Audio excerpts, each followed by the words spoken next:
I do attendance first thing in the morning when you get here. So if you end up coming in a little late or whatever, make sure you come up to me after class so that you're not marked absent. Because that, if I'm doing it first thing and you're a little bit late, then we'll have the red X next to your name. Is there anyone here that was not here on Tuesday? I feel like I lost a person and I gained two. So if you look here, are your names here? I'll scroll down. Your names are all here? Just have a few more that have to really show up.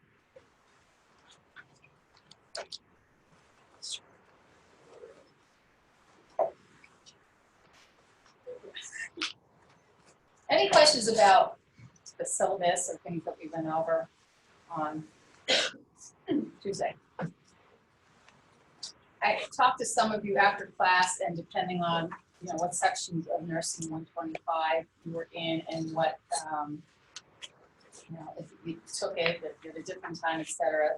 Some of the concepts that you find on the module that we're reviewing, if you say, I don't remember that, well, that's why the links are there. You have video clips to refresh your memory. You have the readings and your other books to refresh your memory if you're like, we can talk about that. Because these are important concepts for you to understand your role now in doing your service learning piece and caring for the well older adult, especially you're going to be out in the community, so you need to understand your role in that experience. Okay, so that's directing you. Hopefully you're all about to do that. I'm going to let you present, and that way three students trickle in. I can then get rolled happening. If not, well, good morning. So my name is Karen May. Normally, you guys would probably meet me either in freshman seminar, evidence-based practice, or population health. But this year, I am doing service learning fellowship, and this is part of my project. So your service learning opportunity this year is structured around stuff that you've kind of already done. So do you guys remember doing the poverty simulation last year? So if you were in freshman seminar last year, you did poverty simulation. When you did the poverty simulation, how many of you used the church to get bus or transportation vouchers? 1, 2, maybe 3. Okay, good. So if you remember the poverty simulation, you couldn't move around to the different areas unless you had your transportation voucher. Do you remember that? And do you remember how frustrating it was trying to move, realizing, oh, I don't have one, how do I get one? The other thing is the churches also provide, and during that simulation, the church provided food, vouchers for housing, vouchers for electricity, all kinds of resources. And after all of the groups had gone through, what we realized was that most people either didn't utilize the church at all or didn't understand what resources could have been there. So that's one of the beginning reasons that we're using churches, to build on, you've had that experience, you know what it's like to try and find a resource or something in a community, and didn't necessarily recognize that a church was one place to do it. The other piece is that part of Widener's one book kind of theme this year is home. And for many elderly populations, congregations, regardless of their religious affiliation, that is a sense of home for them. Everything they do centers around their congregation. That's where they meet their friends, that's what they do on Sunday, that's who they play cards with, that's what they do on Wednesday nights. And that's the place that they have the most trust in, right? Because we know that elderly populations especially are at risk for scams. They often feel untrusting of their communities. Many people have moved out of where they used to live and there's new people coming in. So there's a very special kind of trust that is established with churches, and they will tell churches things that they don't tell the rest of us. The other piece of that is during the 2008 housing crisis, you guys were in probably elementary school during that. But when we had this big financial crisis in 2008, what we recognized was that people who had never used the social welfare system before didn't know how to do it. But they all turned to churches.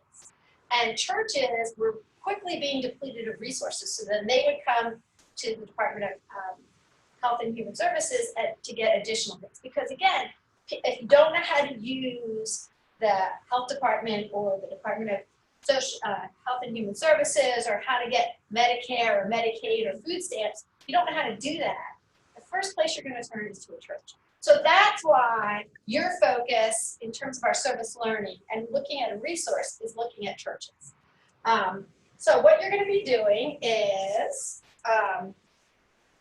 you will be assigned into groups of 2 or 3, and you'll be given a church.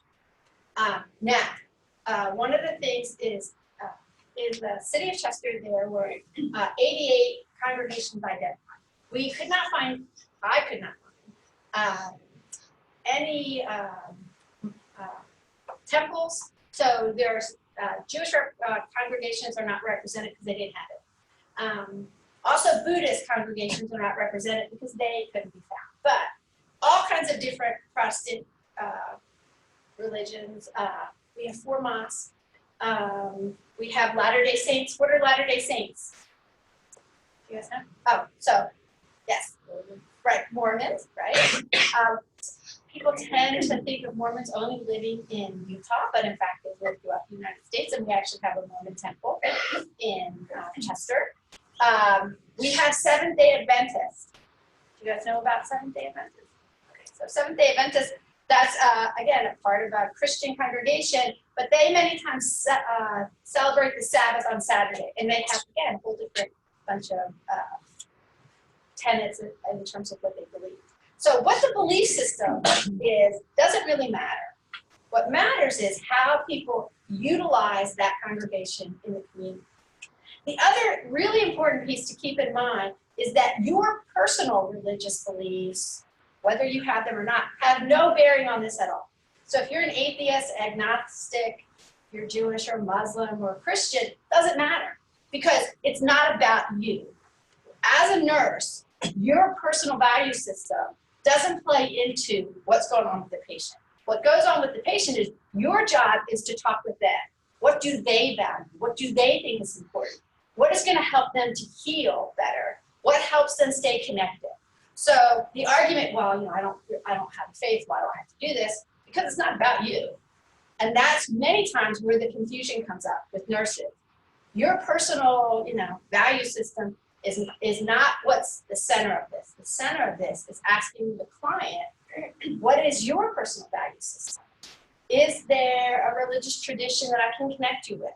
How does that influence what you eat, how you eat? What are your religious traditions? Is there fasting involved? All those things make a difference, and especially within elderly populations. So I just wanted to be really clear about that from the beginning, that,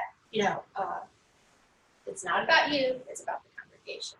So you will be given a congregation, and then you have this little sheet to fill out, okay, in module 1. And one of the things I want to tell you from the beginning is most churches that are part of the Chester area aren't necessarily going to have websites. So you can't go online, you can't Google them, you can't go to the website, you can't.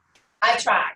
Okay, so this is getting back to basics about you using good communication skills. You're going to call the congregation, you're going to ask to speak with the pastor, and then you're going to ask if you can set up an appointment to come out and meet with the pastor to talk about their congregation. And tell them, I'm a student from Widener. We're looking at, the sense of home and specifically elderly populations. So this is not something you're going to be able to do completely online, because that's just not the way.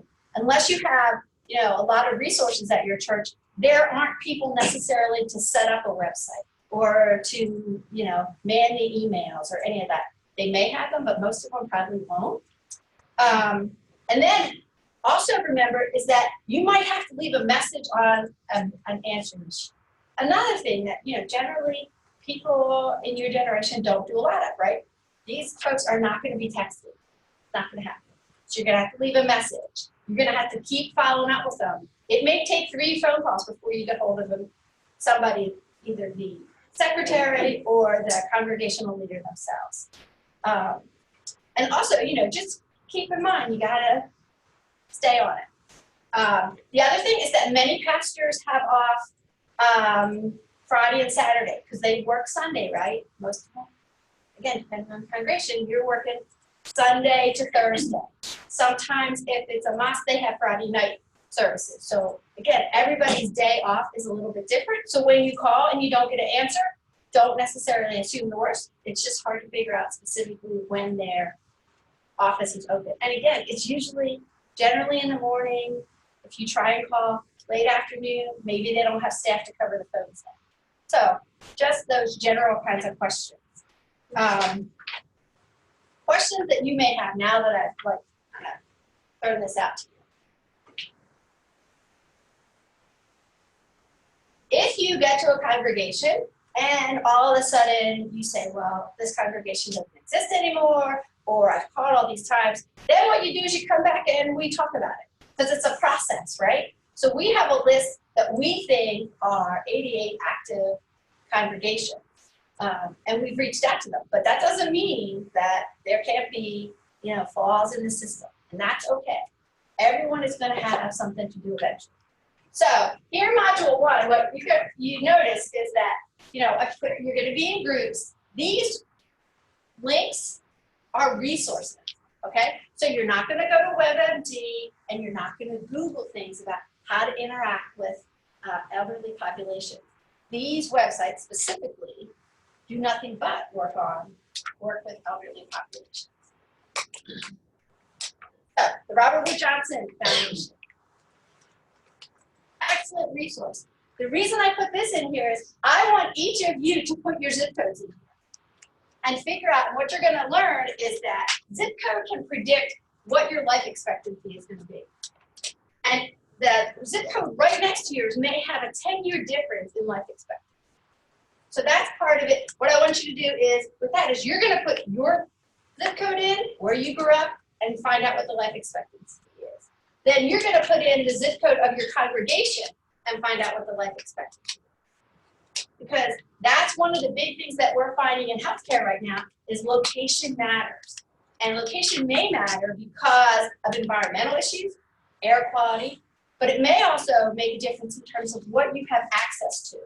Are there bags? Is there fresh food? Do people have transportation? All of those things. So that's why this link exists. I love to do it because people are always surprised that if they put their zip code in and then they can put a neighbor's in, what a big difference they'll see.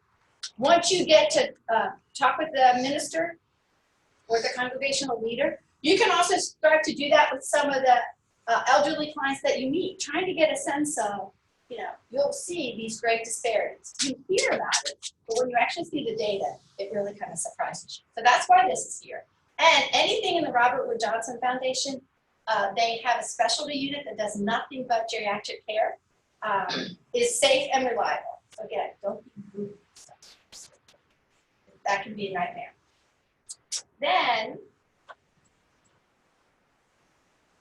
again, BCU, again, does this mapping experience. And they did one looking specifically at Philadelphia. And you can see just a few streets difference can make a difference whether your life expectancy is 68 years or 78 years. And so part of that, again, is to give you a sense of where you live and the resources you have an impact on your health, your life experiences, and eventually your life expectancy. I think this will be the fun part, is when you begin to talk with the congregation and figure out, okay, so where did you grow up? Do you remember what the zip code was? And to, start looking at some of those numbers and see if they defy the odds. You're also going to be surprised when you see clients that, look like they're 90, but they're probably 60. And again, what does that say about maybe the work they did, the environment they grew up in, or the things that they were exposed to? So that's why this link is here. And again, it just talks about these social determinants of health. And we're going to talk more about that later, but How do all the things around you impact your health outcomes?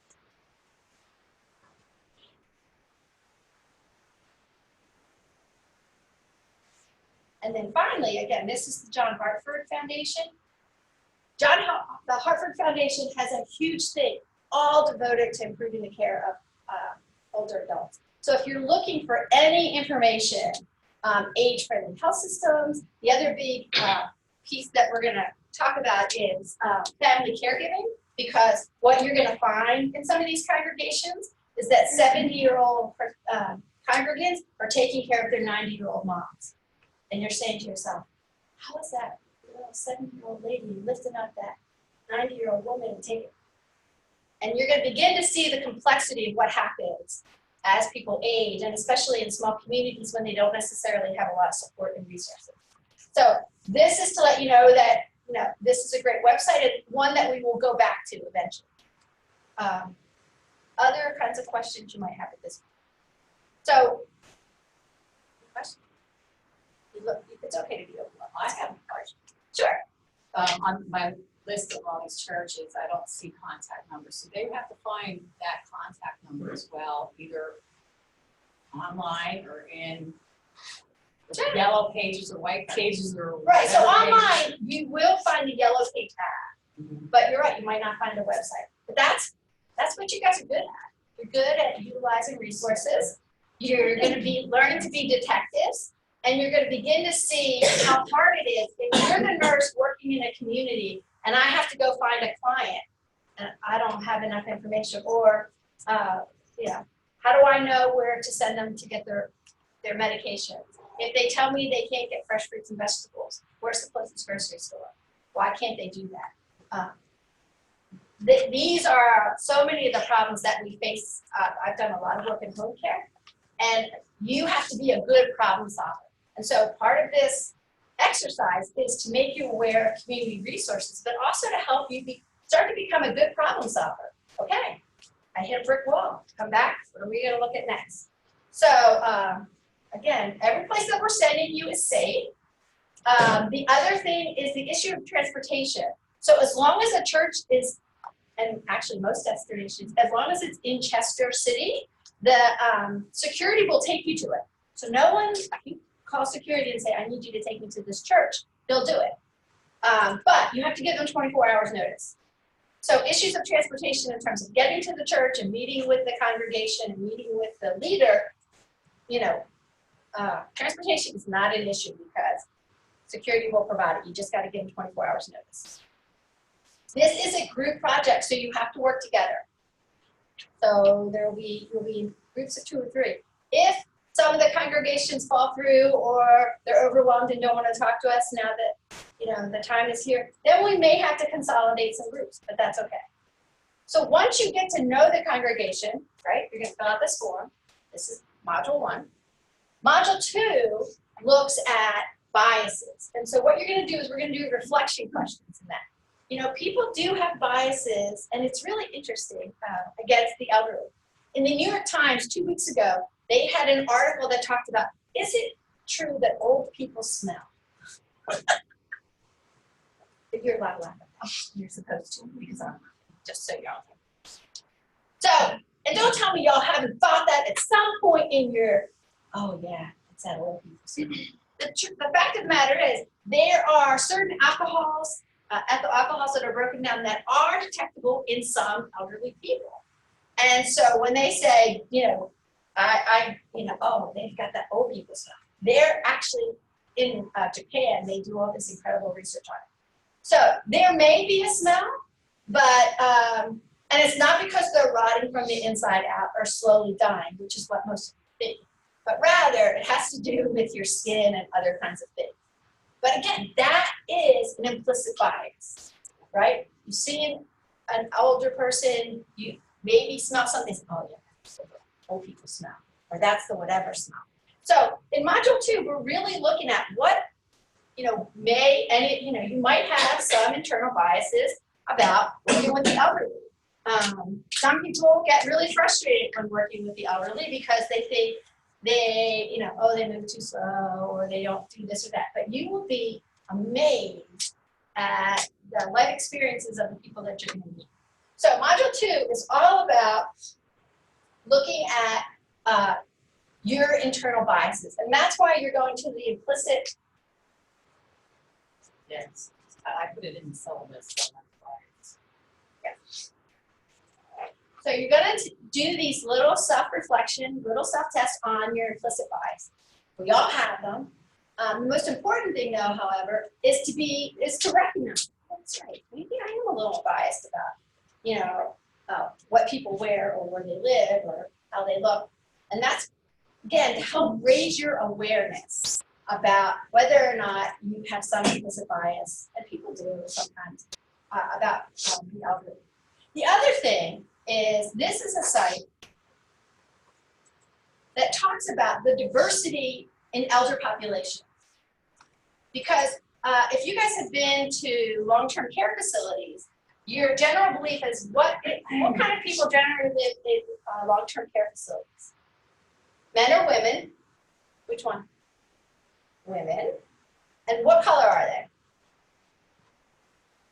So some facilities you'll see lots of old white women, or you'll see lots of old black women.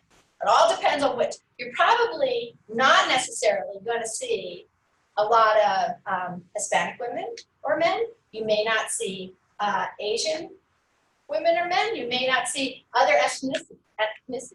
And so part of this is to say that the elder population is incredibly diverse, and that if we begin to categorize them as this or that, we miss out on the richness of their life and the opportunity to understand their culture. And so part of this talks about the diversity of the elder population, but also how their needs may be very different. And why is it that we just see certain populations in long-term care? And part of your job is, now that you're in the community, you're going to hopefully see a population that's much more diverse, and look at what are some of the cultural ideas and also biases that come along with aging. So that's what this site is about. I need for you to look at it and explore it, and maybe read some of the articles, because they're really interesting. And they were doing specifically a survey looking at caregiver needs in diverse populations, because they're underrepresented in the research. So that's how I want you to use this site. And it's really, for me, it's amazing, because I learned a lot just going through it. Okay, then in module 1 and 2 are really about, and again, it could take you that much time to get this page filled out, okay? Did you meet with the minister? Did you talk to the minister? If you talked to the minister, did you get an opportunity to schedule a meeting? If you schedule a meeting, these are some of the questions you need to make sure you have the opportunity to answer. And so by the time you get to module 3, that's when we're really talking about, okay, this form's complete. We're going to have groups, and that's when we really start to think about planning an intervention and getting to know the congregation. So in service learning, you need to give 12 hours of service. But part of that 12 hours of service is calling, setting up appointments, going to meet the minister, and then actually spending some time there to get to know the congregants and the activity. So it's not really that much time if you think about it. Some of those activities or interventions you may be doing, you're planning with the minister. You're going to talk with them about what are some of the things you're doing at your congregation. And based on that, like, do they have, so maybe some of the churches you guys grew up in, you often had fall craft fairs, or you had fall cleanup days where you would be working on the church. Many of the churches that you may go to have food pantries. Can you help them organize what kinds of services, or what kind of service can you provide to that individual congregation? And that is what you're going to bring back and we're going to talk about later when we're looking at module 3. And that's how we'll, again, work with you in terms of developing an intervention and also your health promotion activity. But it's all based on whatever is going on within that individual congregation. Also in module 3 is when we're going to also do some things related to mapping. So do you guys know anything about GIS? Right, geographical, spatial information system. And part of it is So you're gathering an incredible amount of information about a community resource. Our job as an entire sophomore class is to pull that information together and give it back to the community to say, these are the viable congregations that we know are active, these are their numbers, their phone numbers, maybe this is their website, and these are the services they offer. Maybe the rest of the city doesn't know that. There will be duplication of service. Don't even kid yourself about that. Many churches are doing the same thing for their congregation. And there's a part of you that will say, well, why don't we just like get everybody together and share resources? Part of the reason we don't do that is, first we have to get to know congregations, and two, everybody has their little worldview. And so part of it is, once you get some of this information, you're bringing it back and we're going to talk about it. Who offers what service, where, when, and how does that benefit the community? And part of the mapping is we're going to sit down and kind of map out where all the resources are. So if you were somebody who was coming to Chester as a new resident and you live close to a specific church, I could say to you, you know what, this church around the corner has these services. And if you get in contact with the pastor, he may be able or she may be able to help. Does that make sense? Why we're going to kind of consolidate those resources and map those out. And then in modules, they will have help with it from a senior in top health. Yes. Right? Right. So actually, you will meet the seniors. So each, I'll have a senior that's assigned to this section. She will be in the week of September 9th with me to check in with you to say, okay, how are these things going? And she and I will help you in terms of, planning out your intervention and then providing. So again, this is process oriented. It's not anything to get yourself stressed out about. You move through it, you have questions, you ask, you run into walls, you back up, you look at it again, and you come up with some good solutions. So in those last modules, what you're doing is providing the intervention, and then whatever you're doing in that congregation, you're going to come back here and you're doing a presentation. I know I talked to you a lot, so tell me what you're thinking.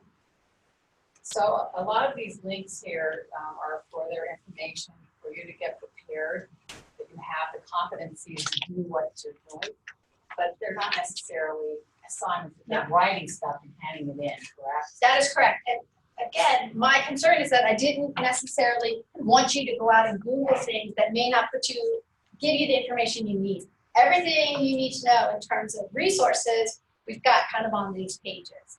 Now, again, you can look at other things, but these resources are evidence-based. So we know they're research-based, we know that they're sound, and we know that they're effective. So that way we can feel confident in your using them. And you're going to hear evidence-based a lot from now until so. And just an aside, I guess. I guess since I've been here, I was trying to tap into faith communities here in Chester, because I think that's such a wealth of opportunity for students to learn, as well as for the congregants to have maybe some information, teaching, whatever that they're lacking. So I think it's a win-win situation. So, and again, we don't have the best reputation or partnership with Chester at the moment. You know, the parking issues and the meters and whatever, and all the complaints about Sun Hill and the students not taking care of property. I mean, there's a lot of stuff going on. This is a way for us to get in there saying we are Widener and we're here for you. I mean, we're here for you and we want to work with you. So I think it's a wonderful opportunity. And churches do offer a lot. I mean, just my own, I live in Williamstown, New Jersey. Not really a destitute place or whatever, but our church is like a hub of, we always are collecting food, so people don't have food to eat. They come ring the doorbell and they get food. So there are a lot of resources, and you don't have to belong to the church. So it's not that, it's, you come in here and you need to believe what we believe. It's not that at all. It's really people helping people, communities helping people. So again, if you have questions or get overwhelmed, feel free to email me. But I'll also be back week of the 9th with the student from a senior who's going to be working with you. And by then you will have started to work on the sheet and maybe have some better questions or have a sense of how things are going.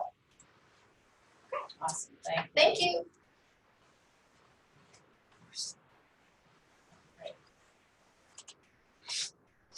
So you guys have any questions for me specifically? I learned a lot, so I'm glad she came in. Because again, this was something that she's been working on for probably the past year that she's been in this service learning fellowship. So I think it's a good thing. Hopefully it will all work out well. Let me, I'll take attendance now. Again, I don't think it's the same as what I had. I'm going to do first name so you get through this. Just say here, Casey, here, Chantel. Chantel. Oh, she can go to this. Polly, here. Mackenzie, here. Megan, here. Anna, here. Emily, here. Joseph, here. Rena, here. Sophia, here. Angelina, here. Gianna, here. Anna Marie, here. Addison. Addison, you kind of wasn't here. I think She's not here anymore, or? I don't remember Susan, but I think Oh, that's right. oh, because they were also in my. Okay, I got that from her, so let me just put the. I know she lives. Yeah, she was here though, I think. She handed me her paper, so that she was that person. Kayla? Garrett? Here. And then, have you said what? Anand. I'll get it eventually. Alexandria? Here. Emma? Here. Helena? Here. Cameron? Cameron? Olivia? Here. Addison? Here. Danielle? Danielle? And she was the one that wasn't here last time, right? No, she was here last time. Oh, was she? She's supposed Who to was the student that wasn't here on Tuesday? Anyone remember? Or you could identify? Or she gone up and I lost her? Kathleen? Why do I Mira. say it for I just go by Mira. Mira? I wish that I could put little, little cheat sheets on that so that I remember so much. Mira. Carly. What did she gave me? Carly. Yeah, okay.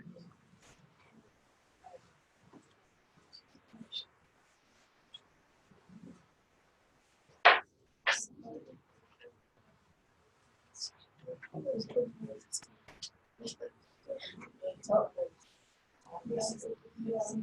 why am I?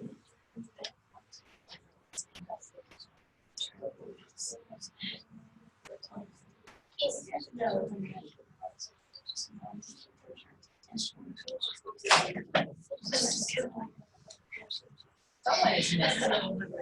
I got 27 names on here. There's 3 actors. Who's the third one? The Madison, Danielle, and Carly. Madison.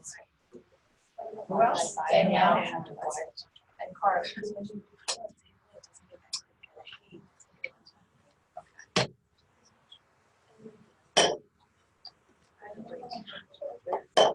I want to make those. All right. So we have 27 students, which means I believe I have 9 churches, faith communities, so there'll be 3 in each group. So by the end of our morning, this morning, do you want me to sign you guys, or do you want to pick your 3 groups, or you want to pick your 3 groups? Okay, and that way I can get, I